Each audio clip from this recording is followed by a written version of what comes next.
చూడలేదు. తెలుగుదేశం జెండా రెపరెపలాడుతూనే ఉంటుంది.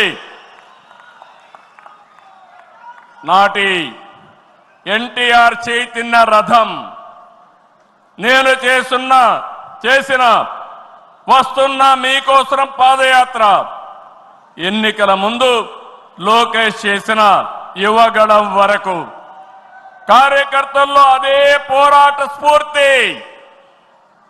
పాలనంటే హత్య రాజకీయాలు, కక్ష సాధింపులు, వేధింపులు, తప్పుడు కేసులని మార్చేశారు గత ప్రభుత్వం. విధ్వంస పాలనతో రాష్ట్రాన్ని సర్వనాశనం చేశారు. దీన్ని ప్రశ్నించిన తెలుగుదేశం కార్యకర్తల్ని, నాయకుల్ని ప్రాణాలు తీశారు, వేటాడారు, వెంటాడారు, అక్రమ కేసులు పెట్టి అరెస్టులు చేశారు.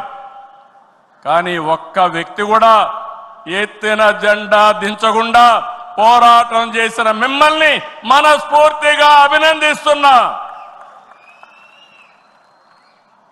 ప్రశ్నించే వారి గొంతు నొక్కడానికి గ్రామస్థాయి నేతల గొంతులు కోశారు. మన పసుపు సింహం, మన చంద్రయ్య పీకగోస్తుంటే కూడా జై తెలుగుదేశం అని ప్రాణం వదిలిపెట్టాడు. అది మనందరికీ స్ఫూర్తి. ఆ స్ఫూర్తే ఈ పార్టీని నడిపిస్తుందని చెప్పి కూడా నేను మీకు తెలియజేస్తున్నా.